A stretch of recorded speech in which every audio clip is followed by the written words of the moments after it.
What's going on, everyone? Mets talk with Hayden J. Whoops, that was a big fail. What's going on, everyone? Mets talk with Hayden J here. What's popping, everyone? Let's get the chat rolling. We got 7 active people. I appreciate everyone for tuning in. Probably not the most exciting stream today because, unfortunately, the Mets were not able to win the series against the Miami Marlins. The Miami Marlins took the series 2-1. It was a best of 3. Mets went into this with numerous obstacles facing them, injuries, really just injuries and that stuff, and, bullpen games and stuff like that. So definitely a ton of issues going into the series. In my last stream, I was pretty confident, honestly, about the Mets. I was telling everyone, don't be super surprised. The Marlins, they are a sneaky team. Their young pitching core is definitely sneaky. They have stuff. Don't hold them back pretty much. And I'm guessing a lot of people kind of ignored that, I guess. But yeah, definitely tough to see. We're going to let the chat roll out a bit. But yeah, overall, in this stream today, it's not going to be long. I'm probably only going to go for an hour. It's not going to, probably an hour, not going to go very long. Overall, we are in this stream going to go over the Mets and Miami Marlins series summary. As well as the Mets and Colorado Rockies series preview. Then I'm going to go over some news, and then we're going to get into the comments. If you guys want to leave a comment, we'll go a little Q&A, comments, questions, concerns, anything about baseball, the Mets, the weather. I could care less. So please, everyone, do that, and we will do that. Get the chat rolling out a bit more. Share, please, everyone, if you could share this stream, everything you could, social medias, Discords, all that great stuff. That would mean a lot. But yeah, otherwise in the stream, we're going to go over a ton of great stuff. In terms of this Mets and Marlins series, definitely difficult. The Mets, like I said, the Mets had their fair share of obstacles faced in this series. There were injuries, and I mean, we kind of looked at, this bench mob, as they called them, and, everyone was kind of really high on it. And then it kind of, it got to us, really. Everyone was so confident in this bench, Bob. And listen, I'm confident in it too. I just don't think that, a team that, has all bench players, they're not going to be able to carry every single game. It's impressive that we were able to, get, 7, 8 wins in a row with them. That's astonishing. It really is. Yeah. So otherwise, we're going to get into the stream, low audience today, which is expected. Usually, once the Mets have a tough series, it kind of gets quiet. But if it's a good series, then everyone comes on because they're happy and everything, which definitely makes sense. I understand that. But please, everyone, if you could, give this stream a like, comment, and subscribe. I'm just trying to let the chat roll out. I mean, we only have 7 people. I'm hoping to get somewhere around 15 active. But yeah, please, everyone, I'm just trying to find one quick thing. Okay. Alrighty. Yeah, let's just get right into it. So first things first, we should go over the Mets and sorry about that. We should go over the Mets and Miami Marlins series summary. So getting into this, we had game 1, which was a Friday game. I believe I did go live for some of that. The Mets took Friday's game 6-5. We had Marcus Stroman on the bump, who actually did great. Everyone was disappointed in him because of the outcome. I thought he did great. Stroman, he had a nice start. 6 innings pitched, 6 hits, 2 runs, a walk, and 8 strikeouts. I think he did great. He did raise his ERA 2.75, which, I mean, that's still great. Going almost into June, that's great. Like I said, Stroman did do great. I will say, his K rate was active. He uses that splitter slider, which really, makes a lot of swinging and misses. Overall, his strike zone, everything was there. Stroman was on point. 2 runs. Listen, that's pretty good that he only gave up 2 runs. Just sadly, the bench mob, you don't have your everyday bats up there, so they can't produce as many runs as the starters would. But like I said, the first inning pretty much started off with the Mets offense active. We saw Villar got on base, stole, then Lindor drove him in. So kind of a nice point for Lindor, I guess, to start to open up to this team. We are going to get into Lindor because definitely a big category. And then pretty much the game was quiet. The Mets had the 2-0 lead. And then sadly, in the 7th inning, Marcus Stroman did allow a leadoff hit, which made Luis Rojas go to his bullpen. He put in Miguel Castro, who is so far this season, he's been looking hot. He has complete filth. Many Mets fans, including myself, love this dude. But sadly, he gave up a 2-run homer to Garrett Cooper, who, boy, is the Met killer this so far this season. We did go into extra innings. We use a lot of our bullpen, which was a concern. It's always tough to use a lot of bullpen arms. But in terms of the bullpen, we use Castro, May, Familia, Diaz, Smith, Loop, and Jacob Barnes to get the save. So definitely quite of a bullpen action there. I mean, all of our starters, same for the Marlins. The Marlins used 10 starters, and all their starters only went 1 inning. So that definitely difficult to see, kind of like how managers really treat their starting pitchers like chess pieces today. It's something, we don't really see pitchers go 9 innings anymore, 8 innings, they take them out 5, 6 after. And, listen, that's how baseball's rolling. Like we said, we did get into the 12th inning, though. I was live. Hopefully you guys tuned in. Jake Hager, kind of the new Mets who were called up, kind of made some noise. Jake Hager, he did retrieve his first base hit, which was an RBI, and then later advanced the run to third. Lee pulled a double play, pulled a double into the right field. Fargas hit a 2-run triple, was going for the inside the park, but close. And then, and then that was pretty it. The Mets did get close. Barnes gave up 2 or 3 runs, I believe it was, but the Mets were able to keep the lead steady and sound. And then it was Mets obviously took that 6-5. We see our friend Vincent in there, little Phillies fan. In terms of game 2, which was Saturday, rough game. These next 2 games are going to be rough to talk about. Game 2, which was Saturday, the Mets sadly lost that game 3-1. It was a bullpen game, which, I wasn't really concerned about our bullpen because the Marlins also use a lot of our bullpen. I will say one thing I've noticed was a lot of hitters on both sides kind of got lazy in the game. Because, the night before it went 12 innings, so a lot of the batters had, 2 or 3 extra at-bats. So a lot of the hitters, early on in the game, really, they were kind of taking cheap, lazy swings. I'm not saying their effort wasn't there. But definitely, I don't know, something I observed. So pretty much like we said, it was a bullpen game. However, it started off with Joey Lucchesi. And Lucchesi is one of those guys who's flip-flopping Lucchesi. He has a good start, has a bad start. Has a mediocre start, good, bad, mediocre.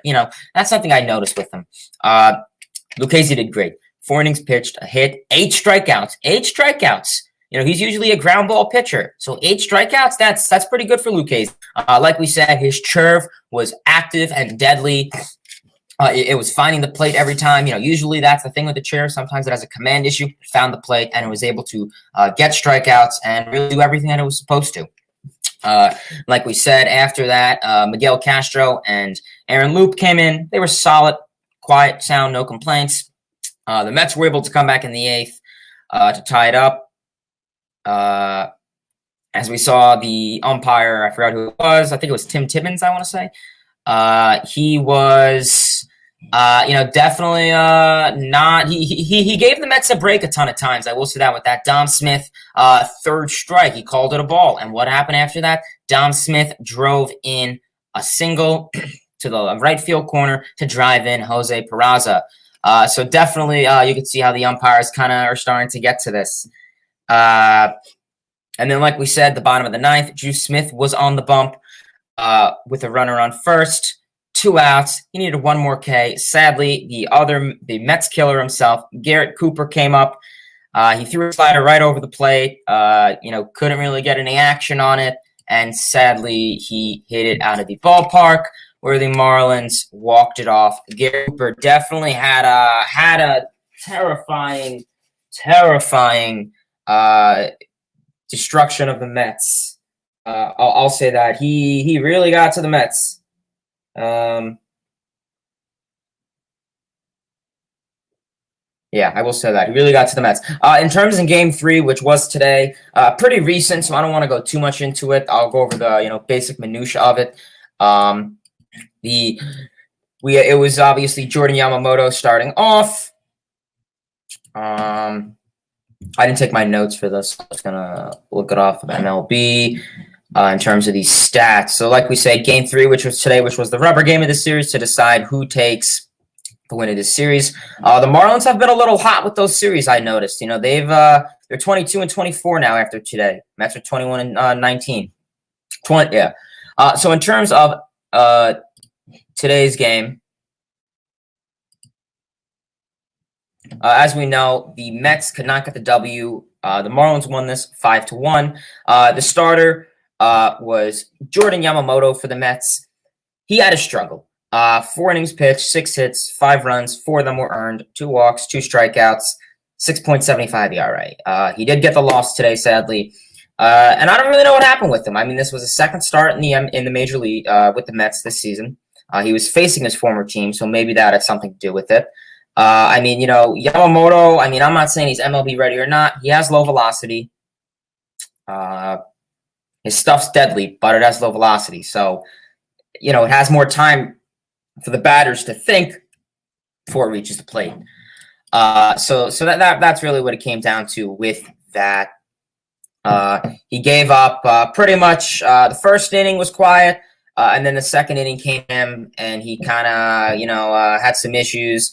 There was an error from Lindor to the pitcher who was covering first base. Jordan Yamamoto couldn't make the play, which later scored 2 runs, and then the inning kind of gave up 5 runs, base hits, walks, bases loaded, couldn't get out of some jams, and it really got to him, especially a young pitcher. You know, a young pitcher who, you know, is getting a call-up and known that, you know, he's likely could be getting sent back down again. And, you know, just having the mindset of saying, crap, I gave 5 runs up so early, you know. But, you know, that's the thing is you erase that and you go back in, you try to reevaluate yourself. And you do what you need to do. And that's what a young pitcher thinks. Because I guarantee you, some young pitchers, they think, crap, now I'm going to get DFA'd. This was my one chance to show it, and I kind of blew it. Doesn't necessarily mean that. I mean, you know, you have time to reevaluate yourself and, you know, just go in and try to give length and depth. If you can go in there and throw, you know, 4 or 5 more innings there, you know, perfect, whatever, that's fine. And that's what happened with him. I mean, it was really that second inning. You know, the first, third, and fourth was quiet. Nothing really happened. It was that, you know, it was that second inning. And that's what I've seen with Lucchesi, with Peterson. A lot of these young guys, they have an inning or two that's great. They'll go into the third and, you know, the bottom of the order or the second up in the order, and then they'll just give it up, and then they'll manage to get out of it, and then it'll be quiet for the rest of the game. So it's really one inning that really kills the Mets, I noticed, with guys like Peterson, Yamamoto, Lucchesi. But yeah, that was really it. Like we said, the Marlins hitters were hot and heavy. Chaz Chisholm was in there.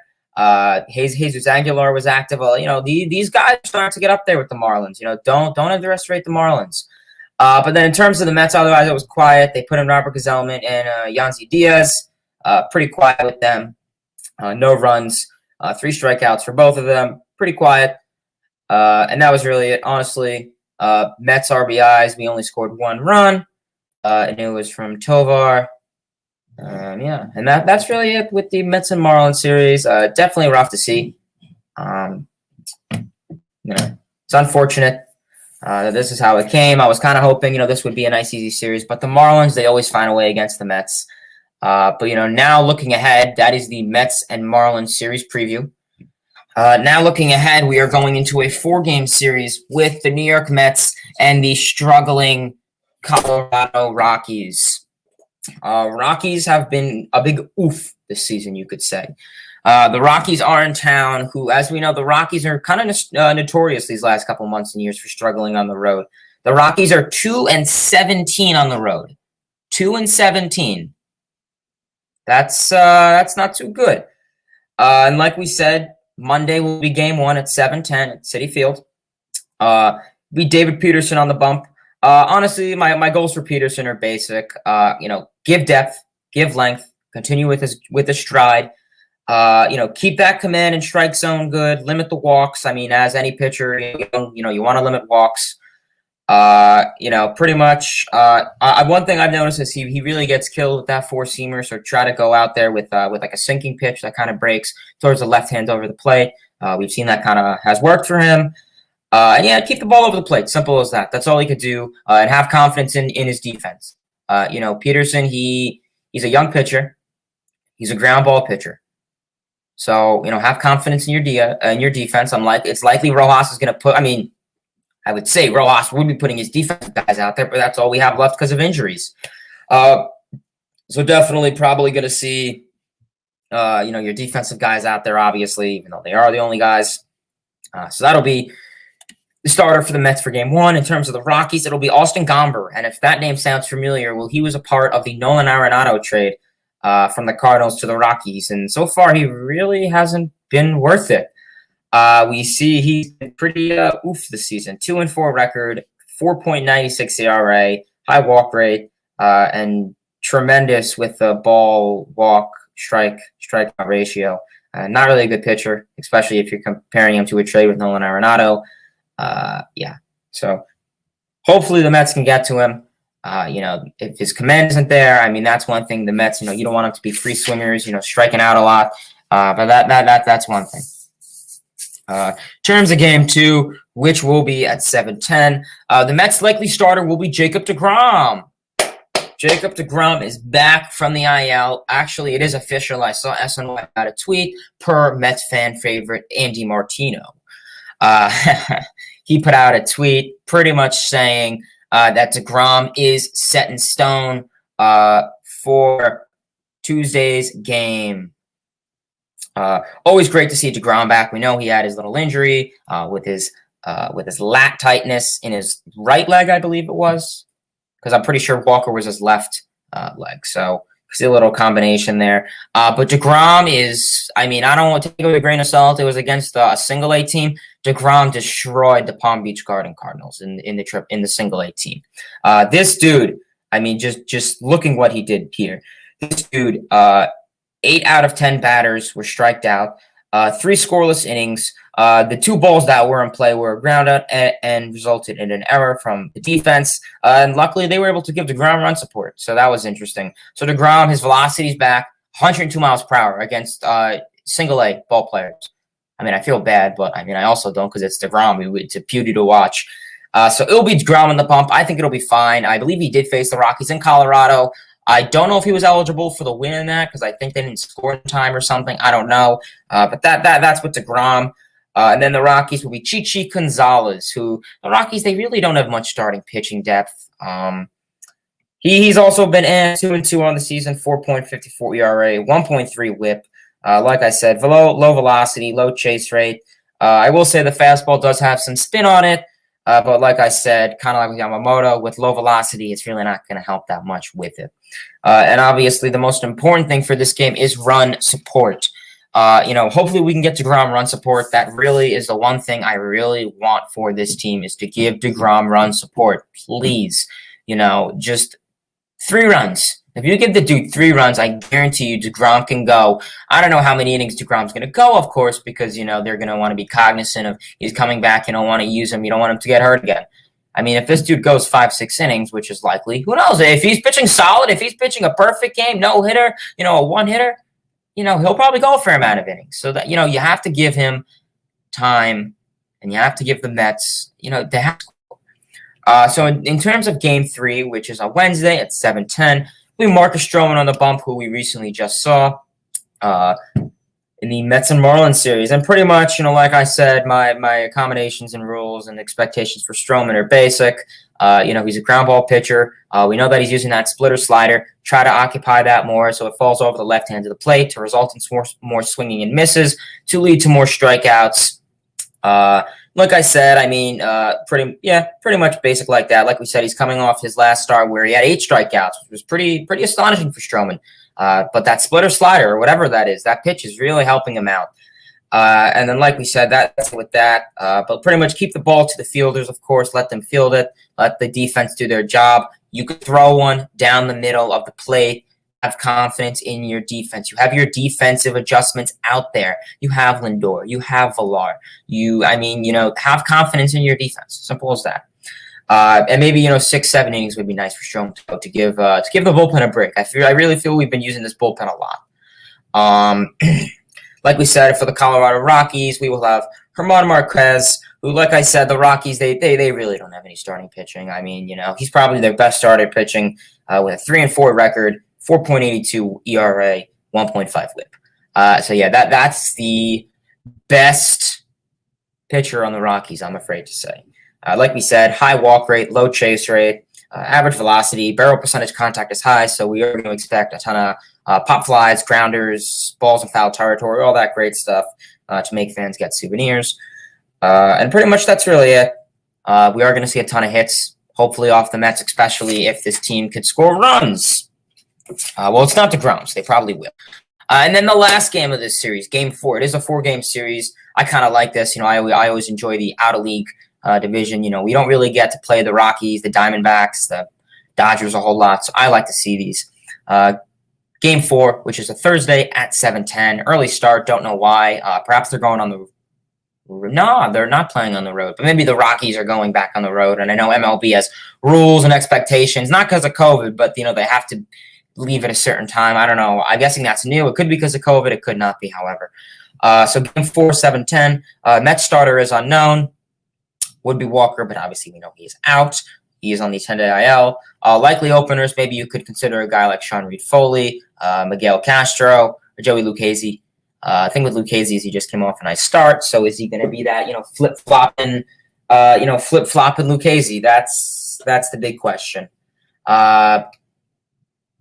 Overall, this will be Thursday's game, 4th game of the series at 12:10, like we said. And those are potentially going to be some starters for the Rockies. It is Antonio Senzatella, who is a bit of a yikes, a 1-4 record, 5.18 ERA, 1.4 WHIP. Like we said, he has a low walk rate, no spin rate. I mean, Rockies don't really have any pitching. So yeah, that's really it. Sorry, I was getting a text. So that's really it with the Mets and Rockies series. It is 4 games. So that's pretty much it. That is the New York Mets and Miami Marlins series summary. Mets were not able to get the series win against the Marlins. They took it 2-1. Mets won Game 1. Mets drop the last 2. And then going ahead into tomorrow's series preview, the Colorado Rockies will be in town to face the New York Mets. Rockies are 2-18 on the road. Not good. Hopefully the Mets can make them 2-20, 2-22. That'll be my goal. Otherwise, this will definitely be something we're going to have to see. So otherwise, I do want to go into some other news. I'm over in the comments to see we got a couple of comments. We'll go over some questions. So in terms of some news, we know in terms of injuries, I mean, I could sit here for hours and talk about the injuries. Pretty much I went over all the injuries in my last stream. But like we said, there has been some I got a text. It was about baseball, the text. In terms of injuries, there has been some progress in rehab games. Noah Syndergaard, he played in low A Lucy in the low A Lucy League, Port St. Lucie, and it was his first competitive game, pitching against in a competition since Tommy John surgery. He did great. He sat around a 95-mile-per-hour fastball. At one point, it touched 97. 4 innings pitched, 0 runs, 5 strikeouts. The curve is in action and resulting in a ton of swing and misses. Great to see. Syndergaard's coming back. I mean, it's likely he's going to come back before Carrasco. With Carrasco, I have no idea what's going on with Carrasco. Yeah. I really don't know what's going on with Carrasco. But it's likely Syndergaard should be back soon. He's looking good, Syndergaard. He really is looking good. I know everyone's concerned with him, being a fastball thrower, coming back from Tommy John, one bad move, and, it's kind of, for a potential bye-bye. And I'm not really concerned. I think Louis Rojas and Jeremy Hefner are really going to watch him. And, obviously, and they're not going to push him. I mean, we have these 7-inning doubleheaders coming up. So, if you want to maybe start him for, a couple doubleheaders or something like that, that'll be pretty good. But, yeah, definitely, big question mark going ahead. Otherwise, that's really it. Like we said, the bench mob has been resulting in some action. Obviously, listen, the bench, 9th-inning defensive players, they're not going to be able to carry every game. So far, for the 10 games that we've got that they carried, that's crazy. I'll say that. I mean, if you were to tell me April 1st or whenever the season started, April 2nd, I forgot, that 7 out of the 9 guys on our everyday roster would be hurt, and guys like Albert Almora Jr., Kevin Pillar, Jonathan Villar, all these guys, I would say, yeah, we're like 10 games under 500. I wouldn't. I would not believe you. I really would not believe you. Yeah. Otherwise, that's really it. I mean, I know the Mets were potentially having talks about trades, but nothing really came into effect. But yeah, that is it with the New York Mets and Miami Marlins series summary, as well as the New York Mets and Colorado Rockies series preview. So we're going to get into some comments if you guys want to drop some comments, questions, concerns, talk about baseball, the Mets, the weather. I can care less. First comment out, just subscribed. I appreciate it, man. LFGM. I appreciate you, Alexander Flexen, for subscribing to the channel. Go Mets. Absolutely. I agree. Biggest match for the Mets so far. Alex, to be honest, I'm going to go with the bullpen. I mean, if you asked me before how the season was, if you would say that was really the one thing I was concerned with was the bullpen. I wasn't super, like, oh my God, it's going to blow like 10 games every, month. I wasn't like that, but I was questionable with Diaz. I was questionable if our bullpen would have depth, if injuries came in, if guys who were to be called could provide this depth. And just overall with how guys like Diaz, Barnes, Gazelman would acclimate. How they would be able to play. Guys like Gazelman, they've been crazy. If you were to tell me Gazelman were to play like this, have a sub 2.3 ERA, I would laugh at you and say, very funny. You don't know the Mets at all. Crazy. But yeah, probably the bullpen, no doubt.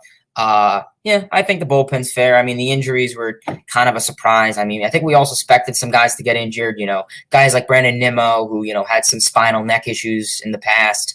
Wasn't really super, shocked that he got hurt, but, having, 16 guys on the IL at this time was a surprise. I thought maybe like 2 or 3 tops, not 16. LFGM, absolutely baseball, absolutely LFGM. LFGM, the turkey, let's go. I won't be able to chat, but I could listen. LFGM, keep positive. Absolutely, Jack in the Box, I appreciate you tuning in. I usually see you on these streams, regular to the channel, LFGM. That's fine. Hopefully you're listening to this. I know you probably can't comment, but if you're listening, LFGM, I appreciate you listening, even if you are not able to really focus. Yes, sir. Absolutely. LFGM, what's going on? So yeah, I want to give a little shout out to my Aunt Karen. She did buy this Mets. She did buy me this Mets hat. It was the New York, Major League Baseball, as we know.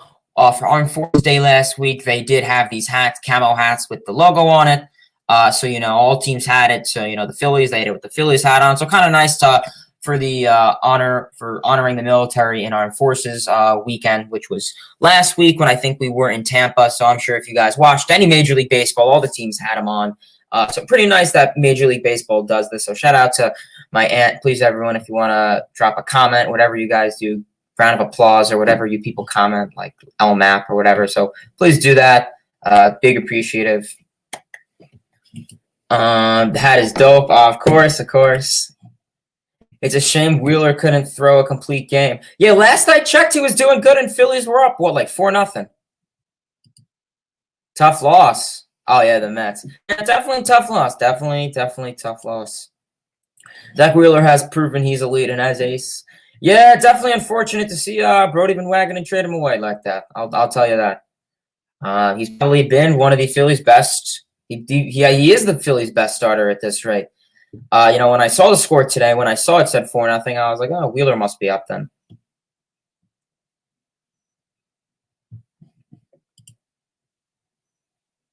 GM, absolutely. I love Stroman, and then you love Wheeler.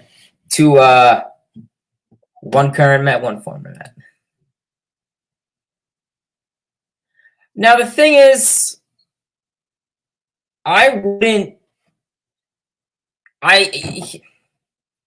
this is the thing with Wheeler.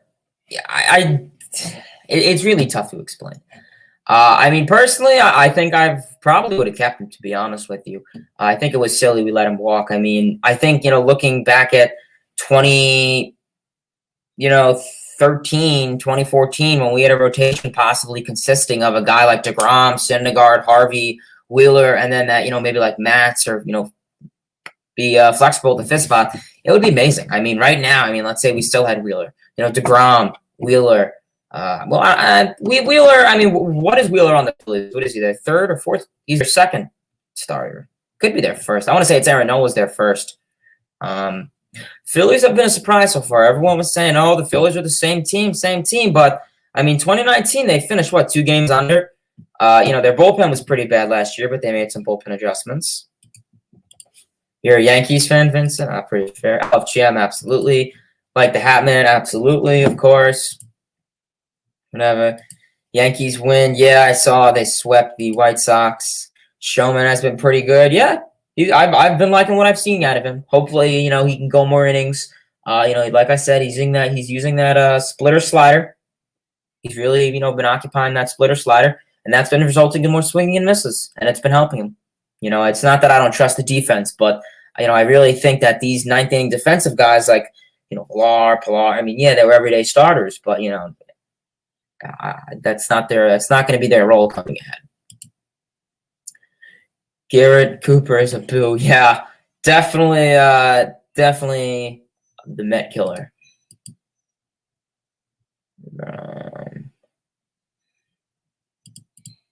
DeGrom will be back soon. Yeah, DeGrom will be starting Tuesday as stated, so that would be great. LFGM, absolutely, Anthony. Giovanni, absolutely. Rojas got to pack his bag. Yeah, I've been starting to get somewhat lenient with Rojas. Like when he pulled Lucchesi on, Saturday, I found that a little intriguing. You only let him go 4 innings where I think he was pitching pretty perfect. I wasn't really sure why you let him out, to be honest with you. And that's the thing with Rojas is, he's really going to be relying on Jeremy Hefner and, the hitting coaches. He's not really going to be going from his own mentality. He's not a player. That's why I kind of would have no problem, having a player manager like Bob Melvin. Not Bob Melvin, my bad. Carlos Beltran. Because Carlos Beltran, he knows what to do in scenarios. He's a Hall of Famer, future Hall of Famer possibly. He knows what to do in scenarios. But even Bob Melvin, too, with the Athletics. I love him. I know his contract's coming up soon. So many Met fans want him, and I can understand why. Don't worry, we'll make him look like a Cy Young. I'm assuming that's DeGrom. I want to say, yeah, DeGrom is definitely a Cy Young, no doubt. I would say he's probably first to lead right now. He has some competition, but not too much. I really think all the writers are going to lean in his favor just because how notorious he is and just the history he's making. But guys like Brandon Woodruff, Trevor Bauer, there'll be some names coming up there. But I'm still riding with the DeGrom. He just got a text. Yeah, texting. Yep, Zach Wheeler. Yup. Woohoo. This was why is Carrasco on the 60-day IL? So I'm assuming you're referring to why did they move him to the 60-day IL? And I know it sounds weird, but pretty much in Major League Baseball, they do it for roster room. Carrasco, instead of keeping him on the 10-day IL, you have to keep him on the 40-man roster. And if you do that, you can't fill in people to go in there.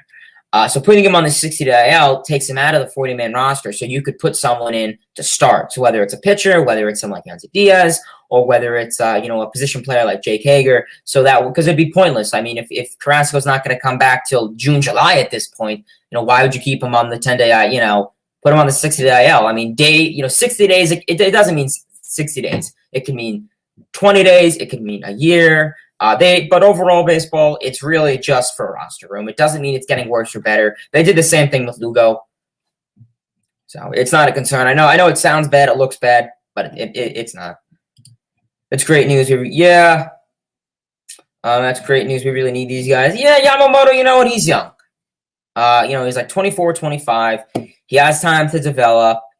I will say he doesn't have a lot of velocity, but if you want to give him, nasty stuff if he wants to start to develop stuff that has movement, then that'll probably be the best thing for him. But if he's just doing what he's doing now, it's probably not going to help. But honestly, I would have no problem with him as a nice bullpen role. I don't think he'll ever be a fifth starter or a sixth starter if ever needed. He'll be the type of guy that if someone goes down, he could fill in that spot for the day, or simply just a bullpen role. Maybe someone like Seth Lugo. If you want to get Yamamoto on, a bump, to practice with, if you want Yamamoto to be trained by guys like DeGrom and maybe Lugo, sure, that'll be nice. DeGrom could teach him some stuff mechanically. Same for Lugo, because Lugo's, kind of in the same situation as him, where he's a long reliever, but if someone's out, he's out. Yeah, and then I know Harper's been struggling. I know the Phillies fans were booing Harper, Phillies itself. Harper's been on a struggle. I know they benched him today, Joe Girardi, and I don't blame him. Rockies suck. Yeah, they've definitely been improving it. I mean, I think besides Charlie Blackmon and Trevor Story, but both of those guys are likely trade candidates at this rate. Actually, yeah, Fargas was a nice signing. To be honest, I really didn't know anything about him. I think I've heard his name before because it sounds so much like Vargas. And whenever people said him, I thought they were talking about Jason Vargas with a V. But yeah, he's been doing nice. He has 5 extra base hits already and 10 star. That's great. What's going on, everyone? John, what's going on? LFGM, I appreciate you tuning in. Call up Tebow. Sadly, he's doing another sport now. Yankees sweep White Sox. Yeah, I saw that. Yankees talk. You're probably happy. Love the hat. I have the same one. Oh, nice. Really? Yeah, I get for Armed Forces Day. I always get all the hats. I have the 4th of July hat, the All-Star hats. It's a great way to expand the game. And I mean, I'm a hat collector. I have over 54 hats now. It's my 54th. Always great to see. Whenever the All-Star game is, first thing I do is I go to Lids or MLB Shop and I buy the All-Star hat for the Mets. So always great to see. And I mean, the merchandise, it expands the game. We saw the Marlins, this past series, kind of had those new sugar Cuban uniforms, something like that, which was nice.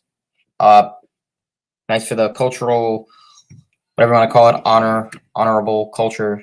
So it's pretty nice. The Mets do that stuff sometimes. I know they want to bring back the black jerseys, the black unis. That should be nice. I like it. Great way to expand the game. We know a lot of people, especially around my age. I'm 19 years old. A lot of people my age, they're in any age really, whether you're 15, 20, 21, 28. A lot of the, Gen Zs and the youth are very trendy. So I'll be walking down the street or, in a store and I'll see someone with a Cubs hat on. I'm like, are you a Cubs fan? He's like, nah, just got the hat like the style. So that's another thing too. I see so many people that don't even know a thing about baseball. They can't even name one baseball player. And they'll be, rocking with, like a Phillies hat or something like that, which is fine. I have no problem.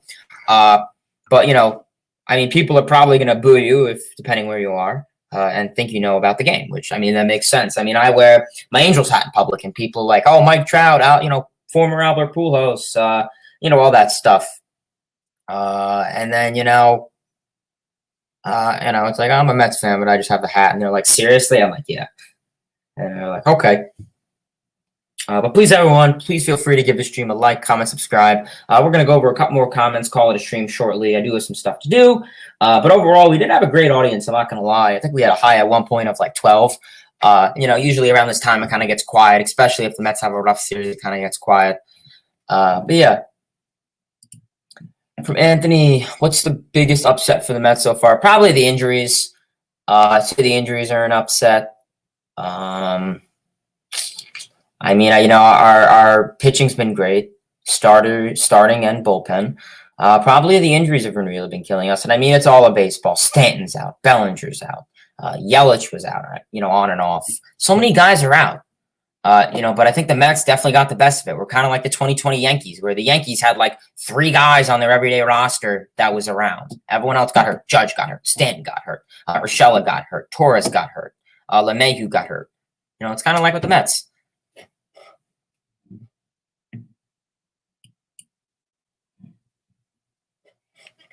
Your spinal neck. Yeah, they are. But I think the thing is that he has yet to really swing a bat, Nimmo. He hasn't really swung a bat. He said he wants to wait till he feels 100% okay. And it's just when would that time be? I'm hoping he could come back, Nimmo. Well, in terms of when guys are coming back, let's take a look at the Mets schedule. So DeGrom's coming back for the Rockies series, so that's one. Alonso's coming back for the Braves series, so that's one series away. McNeil and Conforto arrive to put a pin in them. I have no idea. They could be 2-3 weeks at this rate. Davis, he got pulled today because he had a neck issue in the AAA Syracuse game. So it's some neck tightness, roughness, whatever. I mean, I get that when I get out of bed in the morning. I slept on it. You know, I slept on my neck wrong. I have no idea. So, you know, it's not a concern. He'll probably be back. They pulled him. He'll be back in the roster tomorrow or two for the Syracuse Mets. I'm not concerned. But Davis should probably be Colorado or Atlanta series. Who else we got? Nimmo. Yeah, Nimmo, I mean, I'm hoping maybe... Thinking Nimmo, maybe Atlanta or the Diamondbacks. I'm hoping we can get Nimmo back, maybe Memorial Day weekend. Because, you know, I mean, these next couple series, you know, the Rockies. So it's pretty much Rockies, Braves, D-backs. I mean, Rockies and D-backs we could probably have with our, you know, our situation we're in. It's just, you know, once, you know, we go out to, you know, play the Padres, you know, we play them at home, we play them away and then at home. That's going to be an issue. The Cubs have been a little sneaky. You know, that's something you're going to have to start to get on. I really think that's something you're going to have to start to get on. Yankees, yeah, they took the W today. Absolutely, absolutely. Syndergaard still has... Yeah, and, you know, Wilson Ramos luckily is not with us, but I think the problem is now we have James McCann. And James McCann, I mean, you could talk about it all you want. I could probably be on it for an hour saying who's better, McCann or Ramos. You know, you look at the DRS, you look at the stats. I mean, the thing with James McCann is he's really been a dud so far. Getting into McCann briefly, I don't want to go on it too much because I want to get into, you know, the rest of these comments, of course. But I think the thing with James McCann is that, you know, he's not an everyday catcher. You know, this guy is expected to go 30, 40 games in 162 season. And everyone didn't really realize that. He wasn't the full-time catcher for the White Sox. It was Yasmani Grandal. And everyone said, oh, it'll be fine. It's not going to be fine. Yeah, it takes time. You know, you don't just go from playing 20, 25, 30, 40 games a season to add 100 more to that. It's a lot for, you know, him especially. I mean, his framing isn't great. His defensive run saved is not in his favor. He cannot block a ball with his life. You know, if a ball's in the dirt, it goes right past him. He cannot block a ball with his life. If the ball hit him in the face and was thrown 2 miles per hour at him, he could not block it. And that's why I think they're giving Nito more stats, you know, starts, and, you know, Nito's stats are looking good. You know, he's been an everyday catcher in the minor leagues. He's showing himself. He's slow, sure, on the base pass, but, you know, he has some nice power with the bat. Defensively, he's great. He blocks the balls. He has good framing. You know, that's all you could really ask.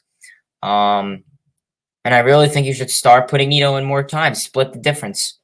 You know, maybe let's say there's 7 games in a week, give Nito 4, Ramos 3, something like that. Ramos, McCann 3, my apologies. Something like that, I really think is fine. LFGM, absolutely, Michael, absolutely. 3 away. Yeah, we're almost there, everyone. Please, if you could, subscribe to the channel. We're almost there. Subscribe, give this video and stream a like, comment, all that great stuff. Tell your friends, your parents, your dog, or whatever about this channel. And please, everyone, it would help me out a lot. LFGM, absolutely, Nick, absolutely. Today is the anniversary of Mike Piazza's debut with the Mets, so I think that's kind of fitting, obviously, seeing the profile picture. Bill James does have Wheeler as the 13th best pitcher in baseball, then he has DeGrom at 3rd. I don't know about that. I did not see that, Todd. Do you know who is first and second? I want to say first and second could potentially be who did he put first and second?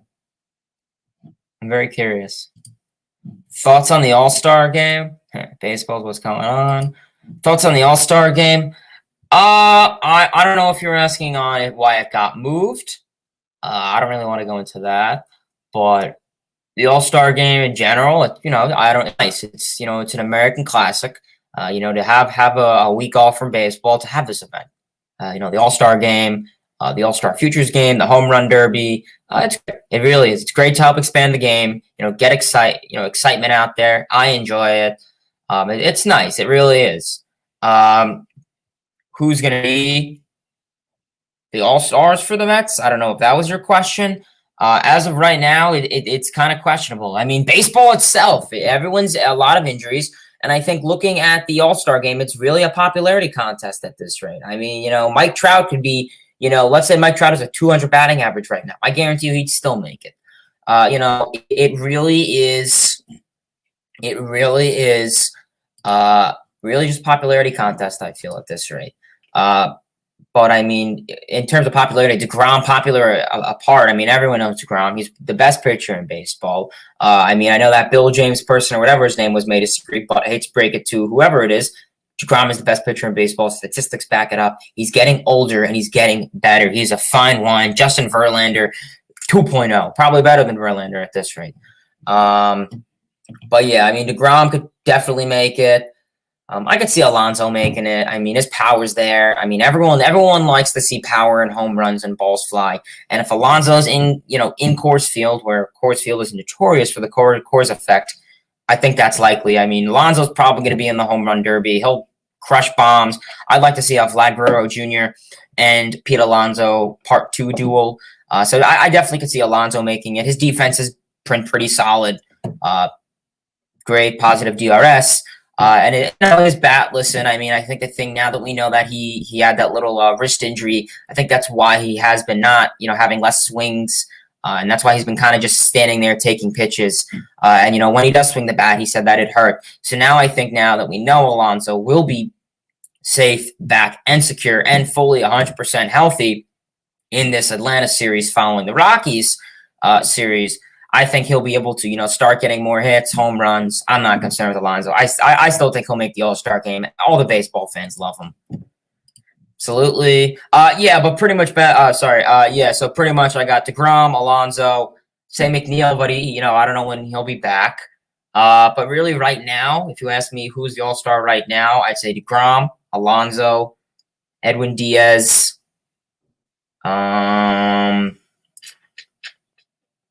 yeah, I guess that's really it. I mean, Tomas Nido may get some popularity. I mean, there's not really. I mean, in the NL, what's going on, man? What's going on? How y'all been? I've been doing great, man. So it's Colin Bauer. Yeah.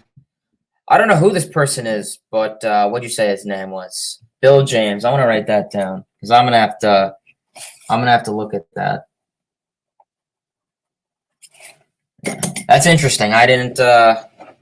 Bill James. Okay. So he said Trevor. I mean, not really, but whatever works for him. Yeah, pretty much. Yeah, I agree. DeGrom is the best pitcher in baseball, no doubt. Everything proves it. Statistics. I mean, if the damn man can get freaking run support, then it's fully on his favor. Why don't we give Wheeler a contract? I understand he was innocent. Yeah, I mean, honestly, and Zach Wheeler, I think, really just hated this organization. We saw during the 2015 World Series, a report came out a couple of weeks or maybe months ago that during the 2015 World Series, when Wheeler was hurt, he was coming back from surgery. And, he wanted to, be with his team in the World Series and he couldn't play. So he wanted to sit in the dugout. And the Wilpons pretty much said, no, if you want to watch the game, you have to buy a ticket. I mean, if that was me, I'd spit in the owner's face, tell him to go to hell, and I'd just leave. I'd say, okay, trade me right now. I mean, the fact that Wheeler, practically was okay with that. And I mean, Wheeler really had his issues with Brody, with the Wilpons. Yeah, I think it's unfortunate we didn't give him a contract. I think that was definitely one of Brody's probably worst moves. And that's the thing about having a player's agent. Syndergaard was good in 2019. He was insanely unlucky. That's the thing with Ramos, definitely. While Ramos may be on a better level of communication, yes, I agree. In terms of what calls, in terms of what pitches, blocking the ball in the dirt, I agree. Should trade a lot. I'm down to that. I'm down. If you want to throw maybe like DeGrom for Taijuan Walker in there, that'd be cool. Absolutely. So we're probably going to call it a stream here, everyone. We had great crowd today. We had a ton of great people. I pretty much gone over everything I did want to go over. We talked about the Mets and Miami Marlins series summary, the Mets and Colorado Rockies series preview, and so much more. And we went over the injuries, all that great stuff, and the Q&A. My next stream will likely be Thursday because it is the final game. It is game 4 of the Mets and Rockies series, and it starts at 12:10, so we will go over that then. But overall, I appreciate everyone for tuning in. Always appreciate everyone that tunes into these streams. But please, everyone, before the stream ends, please feel free to follow me on social media. Here's my social media, my Twitter, Mets Hayden, my Instagram, Hayden_Jerglowitz, and my Snapchat, HaydenJJ5. Take a screenshot if need be. But yeah, I appreciate everyone. If you wouldn't mind following me on that, it would mean a lot. And yeah, that's pretty much all I really wanted to go over in the stream today. We had a great crowd, as stated before. And yeah, if you want to drop any more final comments, questions, whatever you guys like to do, that'll be fine. I'll let the stream roll out. I'm going to check Twitter one more time, see if there's anything new, if anything big popped up, because I feel like whenever I'm on the stream, something always seems to happen, which is pretty much the story of my life. But what else is there to say? All right. No, Twitter seems pretty quiet. To my knowledge, if there's anything that you guys know of, please feel free to comment it below. I'm probably going to end the stream in a minute. But yeah, I appreciate everyone for tuning in. We had an awesome stream. As always, we get a great crowd. Please, everyone, if you are not subscribed already, please, we are almost at 300 subscribers. I think someone said we were 3 away. I appreciate everyone for tuning in. Great stream, as always. LFGM, thank you for tuning in, everyone. Till next time, baseball fans. See ya.